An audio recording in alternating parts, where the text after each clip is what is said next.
তাআলা আলাইহি ওয়াসাল্লাম। যুকুতি করে নবীর ঘরে আগা আম্মা বিটিতে,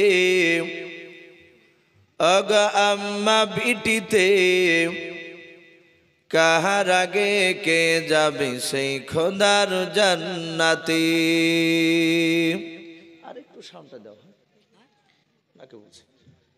যুকুতি করে নবীর ঘরে আগা আম্মা বিটিতে, আগা আম্মা বিটিতে, কাহার আগে কে যাবে সেই খোদার জান্নাতে। মা আয়েশা কয় ফাতেমা ওগো জোহরা, মা আয়েশা কয় ফাতেমা ওগো জোহরা, আমি জেনার সঙ্গিনী সে আল্লাহর পিয়ারা। পিতা আমার আবু বকর প্রথমে ইমানদার, অগ প্রথমে ইমানদার, সব বিবিদের চেয়েও বেশি আমার অধিকার। আমার কাছে হাদিসে এত, আমার কাছে হাদিসে এত নাই কাহর কাছে, অগ নাই কাহর কাছে, কাহার আগে কে যাবে সেই খোদার জান্নাতে।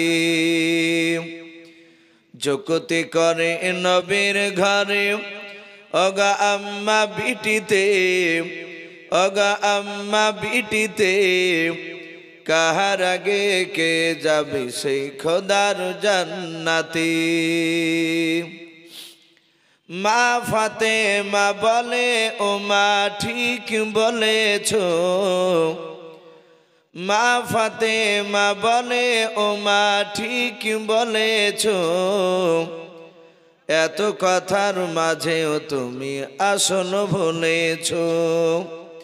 তোমার কাছে হাদিসে আছে, তোমার কাছে হাদিসে আছে, আছে বিপন গরু, নাই যে তোমার আছে আমার নবীর দেহের খুন, নাই যে তোমার আছে আমার নবীর দেহের খুন। কেমন স্বামীর খুনকে তুমি রাখবে পিছেতে, কেমন স্বামীর খুনকে তুমি রাখবে পিছেতে, অগ রাখবে পিছেতে। তোমার আগে জান্নাত যাব আব্বাজান নবী বলেন যে, যুকুতি করে নবীর ঘরে অগা আম্মা বিটিতে, অগা আম্মা বিটিতে, কাহার আগে কে যাবে সেই খোদার জান্নাতে। যুকুতি করে নবীর ঘরে অগা আম্মা বিটিতে, অগা আম্মা বিটিতে, কাহার আগে কে যাবে সেই খোদার জান্নাতে। শ্রদ্ধেয় জনাব, আজকের বাপজি যে জীবনী জালসা, আজকে শেষ রাত্রি। এই জালসার যিনি যোগ্যতম সম্মানিত সভাপতি মহাশয় ও সম্মানিত আমন্ত্রিত ওলামে কেরাম ও আমার সম্মুখের শ্রদ্ধেয় বা জ্যেষ্ঠ বাবা জীবনেরা, আমার সমবয়স্ক সমজস্ব যুবক ভাইয়েরা, পর্দার আড়ালের মা বোনেরা ও আমার সম্মুখের কচি কচি স্নেহের বাচ্চারা, সকলকে জানাই আমার বুক ভরা ভালোবাসা সালাম। আসসালামু আলাইকুম ওয়া রাহমাতুল্লাহি ওয়া বারাকাতুহু। আলহামদুলিল্লাহ, সমস্ত প্রশংসা বিশ্বনিয়ন্তা বিশ্ববিধাতা মহান করুণাময় আল্লাহর জন্য, যিনি আব্বা ওয়াক্কা নিরাকার নিরঞ্জন এক অদ্বিতীয় ওয়াহদাহু লা শারীক রব্বুল আলামিন পরওয়ারদিগার আলম খালিক ও মালিক। অতবার কোটি কোটি দুরূদ ও সালাম বর্ষিত হোক আল্লাহর মনোনীত সনপাত নবী রাসূলের ওপর, যিনি করুণার প্রাণ সারা বিশ্বের জান কাবাদিন ইমাম, যিনি মক্কার তাজদার মদিনার সরকার, হযরত আব্দুল্লাহর নয়নমণি, হযরত মা আমিনার কলিজার টুকরা জনাবে মুহাম্মদ রাসূলুল্লাহ। সকলে বলুন আশা করি বাবজি হয়তো জানেন যে মুহাম্মদ সাল্লাল্লাহু তাআলা আলাইহি ওয়াসাল্লামের বাবজি আব্বাজান ইন্তেকাল করেছিলেন এবং ওনাকে দাফন করা হয়েছে মাকামে আবওয়ায়। কি বললাম একটু জোরে বলুন জায়গাটার নাম? মাকামে আবওয়ায়। ওখান থেকে বাবজি আমিনা জানতে পারলেন যে ওনার স্বামী আর দুনিয়ার বুকে বেঁচে নেই। হযরতে আব্দুল মুত্তালিব আমিনাকে বললেন, মা তুমি কেঁদো না, তুমি দোয়া করো যেন তোমার স্বামীর কবরকে মহান রব্বুল আলামিন ভালো রাখেন।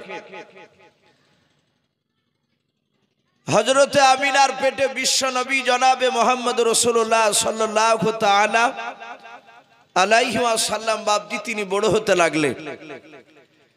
হযরতে আমিনাকে খুবই ভালোবাসতে লাগলেন ওনার শ্বশুর মশাই আব্দুল মুত্তালিব।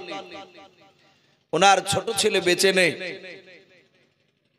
আব্দুল মুত্তালিব তাকে মা ছাড়া বাবজি ডাকতেন না আমিনাকে। হযরত আমিনাও বাবজি সম্মান দিতেন, উনিও আব্বা জান ছাড়া বাবজি ডাকতেন না। কেতাবে লিখেছে আমিনার পেটে বিশ্ব নবী বাবজি 6, 7, 8, 9 মাস বাবজি প্রায় হতে চলেছে। সিরাতে হালবিয়া কেতাবটিতে লিখেছে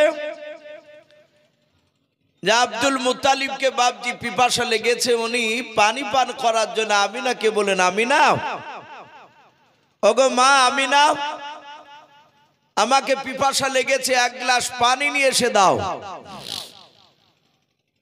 হযরতে আমিনা উনি জানতেন যে ঘরে চামড়ার মুশকে পানি রাখা আছে। আমরা চামড়ার মুশক এখনকার ছেলেরা হয়তো অনেকে বাবজি তারা বুঝবে না।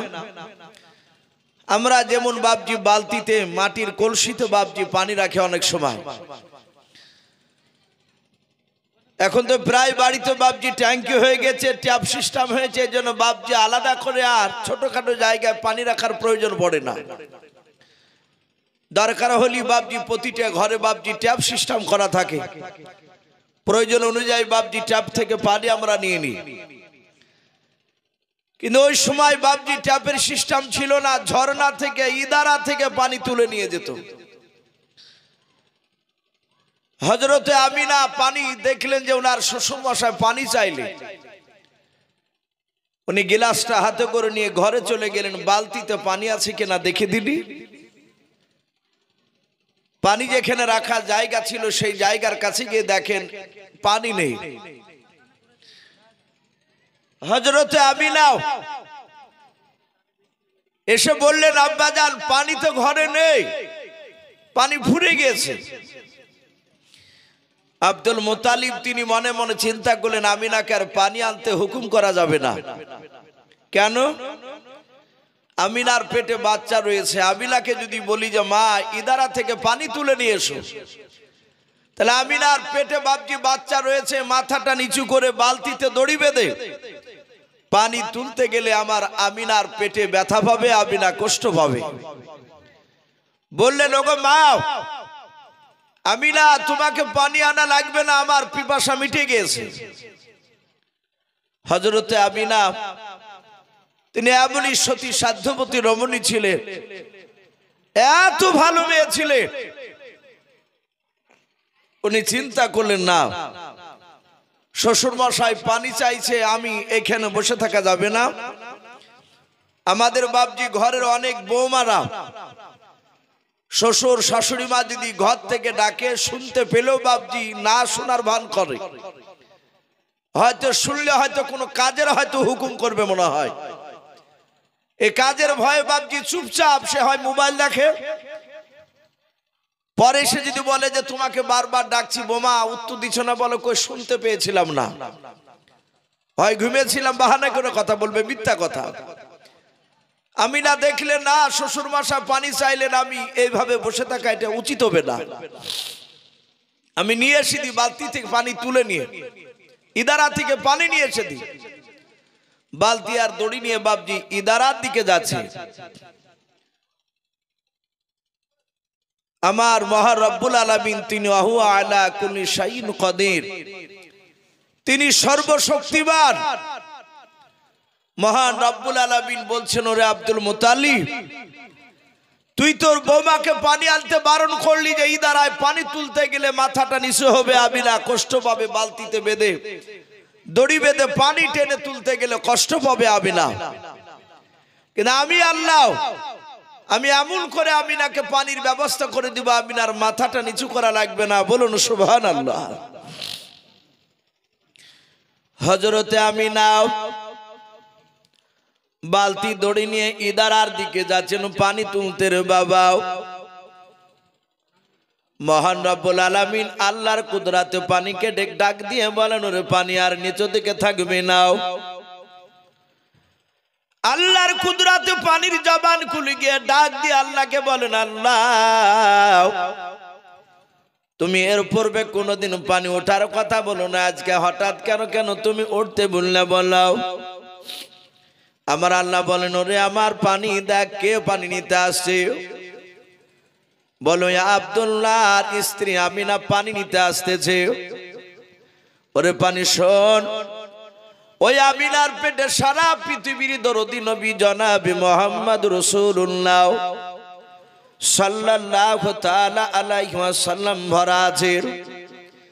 নবীর সম্মানের অর্থে তুই সম্মানার্থে তুই পানিটা নিচু থেকে উঠে যাও। আল্লাহকে ডেকে বলেন, আল্লাহ পানিটা কত দূর উঠবো? বলে উঠতে উঠতে ইদারার কাঁধা বড় বড় হয়ে যাও। হযরতে আমিনা এক পা দুপা করে ইদারার কাছে চলে গেলেন। ইদারার কাছে গিয়ে দেখেন বাবা আর পানি নিচু দিকে নাই, ইদারার কাঁধা বড় বড় হয়ে গিয়েছে। আমিনা বালতি দড়ি ফেলে দিয়ে বাপ যে দৌড়ে চলে যায়। আব্দুল মুত্তালিব বলেন, মা তুমি বালতি দড়ি নিয়ে গেলে বালতি দড়ি ফেলে দিয়ে কেন তুমি দৌড়ে চলে আসছো বলাও? বলে আব্বা জান, আমি নিজ চোখে দেখলাম ইদারার পানি উঠতে উঠতে ইদারার কাঁধা বড় বড় হয়ে গিয়েছে। আব্দুল মুত্তালিবকে ডাক দিয়ে নয়, আব্দুল মুত্তালিব আমিনাকে ডাক দিয়ে বলে, মা ইদারার পানি নিচু থেকে ওঠা সম্ভব নয়। ওরে আমিনা, তোমার পেটে বাচ্চা আছে তাই তুমি হয়তো ভয় করেছো। আমিনাকে বলেন, ওগো মা তুমি ভয় করেছো? আমিনা বলেন, আব্বা জান আমি ভয় করি নাই, আমি নিজ চোখে দেখলাম ইদারার পানি উঠতে উঠতে কাঁধা বড় বড় হয়ে গেল। আব্দুল মুত্তালিব ডাক দিয়ে বলেন, মা আমি নিজ চোখে দেখে আসি। হযরতে আমিনা বাড়ি চলে আসলেন। আল্লাহ পানিকে ডাক দিয়ে বলেন, পানি রে আর ওপর দিকে থাকবি না, তোর গন্তব্যস্থলে তুই নেমে যাও, যেখানে ছিলে সেখানে নেমে যাও। পানি বাবা নেমে গিয়েছে।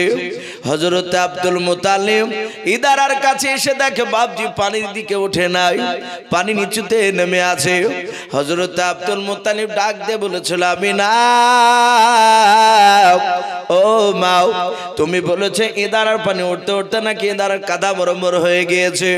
ওরে আমিনা, এই দেখো আমি তাকে দেখতে পাচ্ছি ইদারার পানি নিচুতে পড়ে আছে, উপর দিকে ওঠে নাই। হযরতে আমিনা তিনি মনে মনে চিন্তা করেছেন, আব্বা মনে হয় বলবে আমি মিথ্যা করে বলেছি, বানিয়ে বানিয়ে কথা বলেছি। হযরতে আমিনা ডাক দিয়ে বলেন, আব্বা আমি আসলো আর ইদারার পানি উঠতে উঠতে ইদারার কাঁধা বরাবর হয়ে গেল। বলুন সুবহানাল্লাহ। সম্মানিত ভাই আমার বাবা জীবনেরা, হযরতে আব্দুল মুত্তালিব তিনি বুঝতে পারলেন যে বাচ্চাটা আমিনার পেটে নিশ্চয়ই কোনো দামি বাচ্চা রয়েছে। বলেন, মা আমি বুঝতে পেরেছি। এ পানি হঠাৎ করে উঠে পড়ল। হযরতে আমিনা নয় আব্দুল মুত্তালিব পানিটা নিয়ে বাড়ি চলে গেলেন। ওনাকে আর বললেন, মা তুমি আর ইদারার দিকে তুমি যাবা না। আমিনা থাকতে লাগলেন। বিশ্ব নবীর বাপজি মার পেটে আমিনা থাকতেন, মুহাম্মদ সাল্লাল্লাহু আলাইহি ওয়াসাল্লাম থাকতে গিয়ে আমিনার পেটে সিরাতে হালবি আরো অনেক কয়েকটা ঘটনা বাপজি এসেছে। হযরতে বিশ্ব নবী বাপজি আমিনার পেটে 9 মাস 10 মাস 10 দিন বাপজি হতে চলছে। আরবিতে বাপজি মাসটা ছিল রবিউল আউয়াল মাস। তারিখ রসুলের বাপজি জন্ম তারিখ নিয়ে বাপজি মতভেদ রয়েছে। আমরা বেশিরভাগ বাপজি লোকেরা মনে মনে আমরা নয়, প্রায় মানুষই বাপজি আমরা জানি, বলা বলি করি যে রবিউল আউয়াল মাসের বাপজি 12 তারিখে নবী সোমবারের দিন সকালবেলায় দুনিয়াতে এসেছিলেন।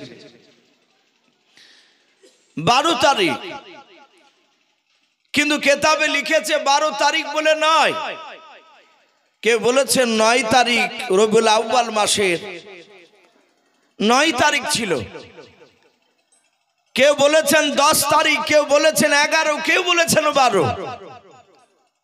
নবীজির জন্মের তারিখ নিয়ে বাপজি দ্বিমত মতভেদ রয়েছে। কেন? মানুষেরা বাপজি জানতো না, মক্কার লোকেরা এমনকি আমিনাও জানতেন না যে মুহাম্মদ সাল্লাল্লাহু আলাইহি ওয়াসাল্লাম তিনি জন্ম নেওয়ার পর তিনি নবী রাসূল হবে। এই জন্য বাপজি জন্মের তারিখ নিয়ে মতভেদ রয়েছে। কেউ যদি বলে 9 তারিখে, আপনি অস্বীকার করতে পারবেন না। কেউ যদি বলে 10 তারিখে, অস্বীকার করতে পারবেন না। কিন্তু বেশিরভাগ উলামারা বলেছেন 12 তারিখ। কিন্তু নবীজির ইন্তেকালের তারিখ নিয়ে বাপজি কারো দ্বিমত নয়, সবারই একমত। তো কেতাবে লিখেছে রবিউল আউয়াল মাসের 9 কিংবা 11 কিংবা 10 কিংবা 12 তারিখ। আমরা বেশিরভাগ 12 তারিখটাই বাপজি প্রাধান্য দিই। রসুল দুনিয়ার বুকে আসবে, আমিনার পেটে বাপজি ব্যথা শুরু হয়েছে। রাত্রিবেলায় আমিনা বিছানায় বসে বসে কাঁদছেন ঘরের ভিতরে, ওগো মাওলা, আমার যদি আজকে স্বামী বেঁচে থাকতো তাহলে নিশ্চয় মাওলানা সাহেবের কাছ থেকে পানি পড়া নিয়ে আসতো। আপনাদের যোগ্য ইমাম সাহেব সভাপতি আজকে এই জালসা বাপজি মানুষকে বসে রেখে হয়তো তার প্রশংসা করা ঠিক নয়, আমি তবু একটি ইশারা তান বলতে বাধ্য হচ্ছি। এই গ্রামের মানুষ খুব ভাগ্যবান যে একজন আপনারা যোগ্য ইমাম পেয়েছে। আমার পূর্বে যিনি বক্তব্য রাখছিলেন হযরত মাওলানা আব্দুল্লাহ ভাই, উনিও একজন যোগ্য আলেম। আমি উনার আপনাদের এই মসজিদের ইমাম, নামাজ পড়াছিলেন ইশার। আমি গতকালকে ইশার উনার পিছনে পড়েছিলাম, আজকেও বাপজি এশা নামাজ পড়লাম। এত সুন্দর কেরাত পড়ছেন, কোরআন তেলাওয়াত করেছেন, জান ঠান্ডা হয়ে যাচ্ছে।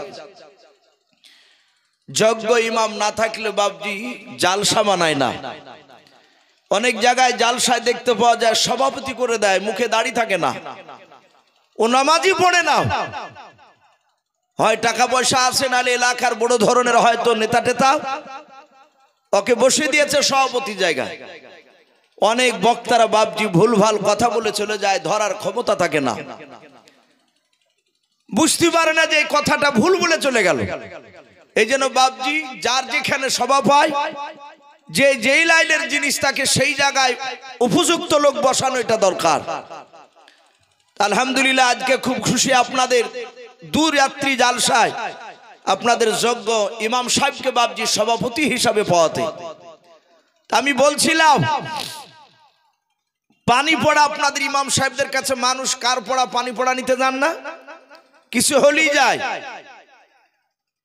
রসুল দুনিয়াতে আসার আগে ওই ইহুদির আলেমদের যারা গির্জা ইমামতি করে, তাওরাত জুব্বুর ইনজিলের যারা হাফেজ, ওই সব ইহুদির পণ্ডিতের কাছে মানুষ পানি পড়া নিতে যেত। তাই সেই দেখা দেখি এখনো বাপজি চালু আছে এগুলো। আমিনা বলে বলে চিন্তা করছেন, ওগো মাওলা, আমার স্বামী যদি বেঁচে থাকতো তাহলে নিশ্চয় আমাকে পানি পড়া নিয়ে এসে দিত, ওষুধ নিয়ে এসে দিত। পেটে ব্যথা শুরু হয়েছে আমিনা। মহান রব্বুল আলামিন রাত্রিবেলাতে জান্নাত থেকে 4টে রমণীকে ডাকলেন, নারীকে।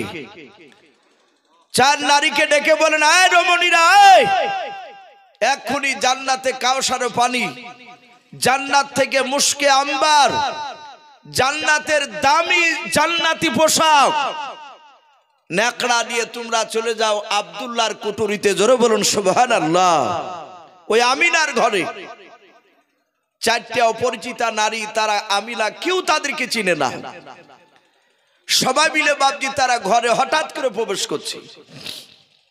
হযরতে আমিনা 4টা মেয়েকে ডাক দিয়ে বলল, বোন তোমরা কারা? 4টা মেয়ে মুচকে হাসি দিয়ে বলল, বোন পরিচয় পরে দেওয়া হবে, গ্লাসের পানিটা খেয়ে নাও। তোমার বুঝি পেটে ব্যথা? বলে হ্যাঁ, সন্ধ্যা থেকে প্রচন্ড ব্যথা শুরু হয়েছে। আমিনা পানি পান করলেন, পেটের ব্যথাটা ভালো হয়ে গেল। বলুন সুবহানাল্লাহ।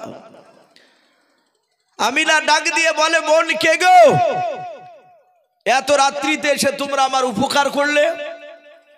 বলে তোমার পেটে যে বাচ্চা আছে সে বাচ্চাটাকে আমরা স্বাগতম জানাতে এসেছি। জোরে বলুন সুবহানাল্লাহ। আর একটু জোরে বলুন সুবহানাল্লাহ। হযরতে বাপজি আপনার আমিনা পেটে বাচ্চা রয়েছে, রাসূল তখনও জন্ম নেয় নাই। কিতাবে লিখেছে বাপজি নবী রাতে জন্ম নিবে না দিনে জন্ম নিবে। রাতের ভাষায় রাত বাপজি দিনকে ডেকে বলে, দিন তোর চেয়ে আমার মর্যাদা বেশি হয়ে যাবে। বলে কেন? বলে রাত্রিবেলায় রাসূলুল্লাহ জন্ম নিবে, তোর চেয়ে দাম বেড়ে যাবে। আবার দিন বলল জন্ম নিয়েছে, বলে ন্যায়নি নিবে। বলে এই রাতের বেলা রাসূল জন্ম নিবে না, দিনের বেলা জন্ম নিবে, তোর চেয়ে মর্যাদা আমার বেশি হয়ে যাবে। বাপজি নবী মক্কাতে জন্ম নিয়েছিলেন, মদিনার তখন দাম ছিল না। নবী আমার মক্কা থেকে হিজরত করে যখন মদিনাতে গেলে তখন মদিনার দাম এত বেড়ে গিয়ে পৃথিবীর মধ্যে বাপজি প্রতিটা মানুষ আমরা বলি সোনার মদিনা। জোরে বলুন সুবহানাল্লাহ। বলি নাই সোনার মদিনা? এত দামি জায়গা। হাজী সাহেবরা হজ করে আসলে জিজ্ঞাসা করায়, ভাই মক্কার মানুষ ভালো না মদিনার মানুষ ভালো? প্রতিটা হাজী সাহেবের একই উত্তর, বলে যে পৃথিবী শুধু মক্কা কেন, গোটা পৃথিবীর মধ্যে মদিনার মতো মানুষ পাওয়া যাবে না। এত ভালো জায়গা। আর ভালো হবে না কেন? বিশ্ব নবী মদিনার মাটিতে শুয়ে আছে। নবী আমার আসবেন রাতে না দিলে, তাই রাত দিন বাপজি তারা দুজনায় ঝগড়া শুরু করেছে। তাই কবি বলে, আজ নবীর জন্ম দিবস হায় রে মুমিন ভাই, আজ নবীর জন্ম দিবস হায়, আজ নবীর জন্ম দিবস হায় রে মুমিন ভাই, আজ নবীর জন্ম দিবস হায়। ওই রাতে বলে আমার হবে, ওই দিনে বলে আমার হবে, রাতে দিনে ঝগড়া করে যাই রে মুমিন ভাই, আজ নবীর জন্ম দিবস হায়, আজ নবীর জন্ম দিবস হায় রে মুমিন ভাই, আজ নবীর জন্ম দিবস হায়। আমার আল্লাহ ডাক দিয়ে বলেন, ওরে রাত দিন শুনে নাও, আমার নবীকে এমন টাইমে দুনিয়ার বুকে পাঠাবো, রাত তুই দাবি করতে পারবি না রাতের বেলা রাসূল এসেছে, ওরে দিন তো দাবি করতে পারবি না দিনের বেলা রাসূল এসেছে।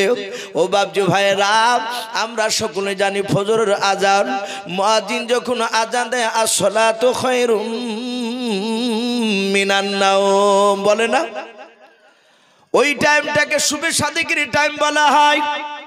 না রাত না বাপজি আপনার দিন, ওই সকাল বেলায় ভোর বেলায় আল্লাহর নবী জনাবে মুহাম্মদ রাসূলুল্লাহ সাল্লাল্লাহু তাআলা আলাইহি ওয়াসাল্লাম নাভি কাটা অবস্থায় এবং খতনা অবস্থায় দুনিয়ার বুকে জন্ম নিলেন। জোরে বলুন সুবহানাল্লাহ।